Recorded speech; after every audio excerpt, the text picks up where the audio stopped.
E se avessero fatto solo una prova, un test? Apro questo argomento con un bel buona vita a tutti e tutte e a tutte le persone che vi vogliono e alle quali volete bene. Va bene così? Ah no, manca il mio ringraziamento per te che sei qui. Grazie. Introduzione. Dunque, ricapitolando di cosa posso parlare. Se tocco la tematica di Dio, in realtà nel video Dio è amore? No, tu sei amore. Ho portato alla luce il giuramento dei Gesuiti. Vengo insultato, mi appioppate il termine di ignorante e mi dite di studiare un libro. Si chiama Bibbia, che è stato e viene tuttora interpretato a piacere. Se ancora non lo volete capire, la Bibbia è una collezione di testi religiosi considerati sacri da cristianesimo, ebraismo, Islam, bahaismo e da altre numerose religioni. Per i credenti nel cristianesimo, vale a dire il credo in Gesù, siete divisi in 5 fazioni: la Chiesa cattolica, la Chiesa ortodossa, il protestantesimo, l'anglicanesimo e la Chiesa copta, senza dimenticare i testimoni di Geova. E mi dite, studia la Bibbia? Quale? Non dimenticate che nella Bibbia si parla di terra piana, mai di globo, anche se si trovano alcune traduzioni errate. Non venite a commentare, ignoranti, prima andate a vedere i video versetti. Non posso parlare di terra piana perché vengo insultato, mi appioppate il termine ignorante e mi dite di tornare a scuola e studiare i suoi libri. A parte che a scuola ero più che bravo, sono stato anche un appassionato di spazio, di stelle, di astronomia, ero più ferrato di voi che mi avete appioppato il termine di terrapiattista, ma sono e resto un libero ricercatore.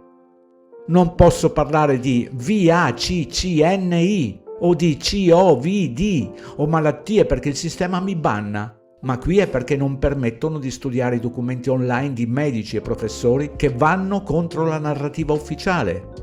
Eppure sul fornito indice alfabetico, di cui trovate il link in descrizione o attraverso la pagina web www.tinelli.eu, potete accedere senza alcun abbonamento a un sacco di materiale che ho raccolto e conservato inerente alle tematiche che vi ho appena accennato. Riassunto: manca la libertà non solo di pensiero ma di espressione. Perché?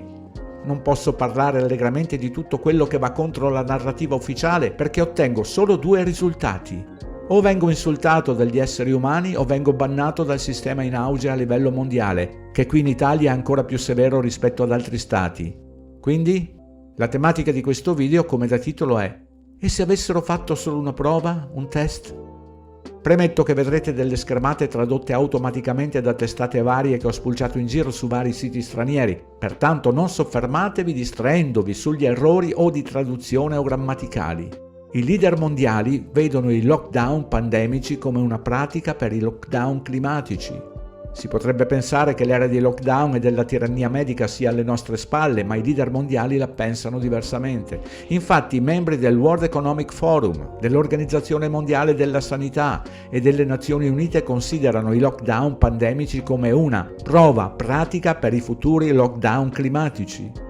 Questi signori, che credono di poter governare la popolazione e dettare le vite delle persone, sostengono che i lockdown globali sono stati positivi per l'ambiente perché le emissioni di carbonio sono diminuite del 5,4% durante i periodi di inattività. Quella che vedete è una pagina dal World Economic Forum del 24 settembre 2020 dove si legge: le emissioni sono diminuite durante il lockdown, continuiamo così. Per raggiungere emissioni di carbonio nette pari a 0 e impedire al mondo di precipitare in un precipizio del carbonio entro il 2030, questi globalisti suggeriscono la necessità di lockdown intermittenti e altri controlli economici ed energetici più discreti per salvare il pianeta e proteggerci tutti dalla catastrofe globale. Questi piani globali sono in realtà solo schemi di trasferimento di ricchezza velati che minacciano i diritti umani, lo Stato di diritto, l'indipendenza energetica, la sovranità alimentare nazionale e il progresso e la crescita della civiltà. I lockdown per il COVID si sono rivelati un fallimento e hanno creato scompiglio nelle economie di tutto il mondo. È ormai chiaro che le restrizioni della pandemia erano un mezzo per testare le acque per un controllo più ampio su economie, cibo, energia, dimensioni della famiglia, libertà civili e libertà personali. Il Fondo Monetario Internazionale, FMI, ha apertamente suggerito che per raggiungere gli obiettivi climatici globali, l'attività economica e le emissioni di carbonio devono essere limitate in modo molto più aggressivo rispetto alla pandemia. Le richieste dell'FMI per un'azione globale sul clima lo chiariscono. La strada verso le emissioni nette zero potrebbero non passare attraverso lockdown diretti, ma attraverso l'imposizione di lockdown furtivi tramite tasse sul carbonio. Queste azioni sovversive freneranno anche l'attività economica senza mai chiudere formalmente le industrie. Le tasse sul carbonio sarebbero simili all'aumento dei tassi di interesse in un'economia inflazionistica, misure punitive che alla fine portano a una riduzione della produzione economica. Gli effetti di un simile blocco economico indiretto sarebbero devastanti, in particolare per le nazioni sviluppate. Ne seguirebbero carenze energetiche, insicurezza alimentare, perdite di posti di lavoro diffuse e collasso economico. Ma il vero obiettivo è chiaro: una riduzione forzata dei consumi e dell'attività economica che porterebbe ad ulteriori restrizioni nella crescita familiare, con l'obiettivo finale di ridistribuire la ricchezza all'elite globale. I lockdown climatici saranno più calcolati. Mariana Mazzucato, che fa parte del Consiglio consultivo di alto livello delle Nazioni Unite per gli affari economici e sociali e presiede il Consiglio per l'economia della salute per tutti dell'Organizzazione Mondiale della Sanità, ha apertamente lanciato il concetto di lockdown climatici come misura necessaria per combattere il riscaldamento globale. La Mazzucato è anche una collaboratrice dell'agenda del World Economic Forum. Ha proposto restrizioni draconiane all'attività umana, come il divieto di utilizzo di veicoli privati, la messa al bando del consumo di carne rossa e l'applicazione di misure estreme di risparmio energetico. Ha sostenuto che le aziende di combustibili fossili dovrebbero cessare del tutto le trivellazioni. Giustifica questo caos controllato centralmente affermando che una catastrofe climatica è imminente a meno che non vengano prese misure drastiche. Utilizzando la propaganda della paura del clima per dominare il mondo, i leader globali forniscono inavvertitamente informazioni sulla pianificazione centrale usata per la pandemia. Creare una crisi richiede terrore e propaganda persistenti e un appello al controllo del governo centrale come soluzione alla crisi creata.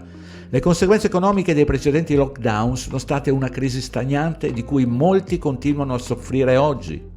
Durante queste crisi create ad arte, l'elite globale non si è limitata a giocare con idee di salute e sicurezza pubblica, ma bensì ha piuttosto acclimatato il pubblico ad uno stato sempre più autoritario in cui le libertà e le scelte personali sono subordinate agli obiettivi globalisti. Questi lockdown sono stati semplicemente un modello per i futuri lockdown climatici. Con le sue stesse parole, Mazzucato ha dichiarato che le crisi del cambiamento climatico, della salute e dell'economia sono interconnesse. L'obiettivo di questa crisi interconnessa prevede una revisione globale delle strutture economiche e un radicale allontanamento dal capitalismo, con i lockdown climatici e le tasse sul carbonio come uno degli strumenti principali. In base a questa visione totalitaria, la punizione sociale verrebbe imposta alle popolazioni ritenute non disposte a ridurre le proprie emissioni di carbonio.